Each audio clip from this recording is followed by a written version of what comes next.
Matapos isagawa sa South America ang ikalimang edisyon ng FIBA World Cup Championship, nagtungo naman ang torneo sa Europa noong 1970 sa kauna-unahang pagkakataon, May 10 to 24, 1970.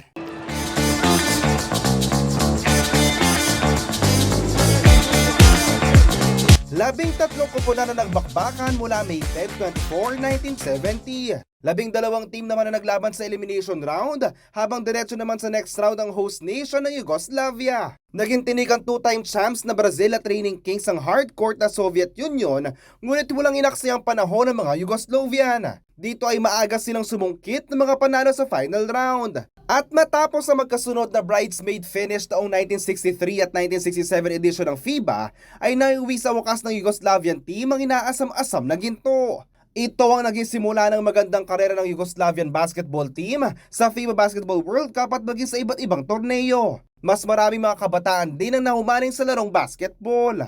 Schmidt, malo športne sreče.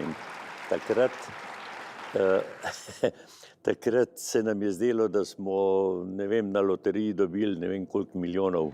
Nakuha naman ng Brazil ang silver medal habang ang mga reigning champs sa Soviet Union ay nagsettle sa bronze finish. Nagmula rin sa Soviet Union ang most valuable player ng 1970 FIBA World Cup. Siya ay si Sergey Belov na may output na 11.3 points per game. Kinabibilangan naman nila Soviet star Paulo Skas, Kosik ng Yugoslavia, Ubiratan Pereira Maciel ng Brazil, at Kenny Washington ng USA ang All-Star 5 ng 1970 World Cup. Kinilala naman si Shin Dong-pa ng South Korea bilang top scorer ng buong torneo na pumupuntos ng 32.6 per game. Sa August 25, ang unang laro ng Gilas Pilipinas sa FIBA Basketball World Cup 2023. You will see not just world-class games, but also a once-in-a-lifetime show. We have the chance to break the World Cup attendance record. Join me, Sarah Geronimo, The Don, and Ben and Ben.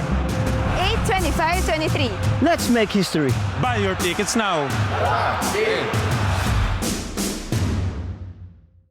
Samantala, ihanda na ang inyong mga cheer para sa ating Gilas Pilipinas. Suportahan ang Philippine team at ang iba pa ninyong basketball idols sa FIBA World Cup 2023 na gaganapin sa Pilipinas.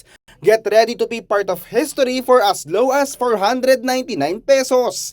Mabibili sa ticketnet.com.ph ang mga passes para sa Araneta Coliseum at Philippine Arena Games.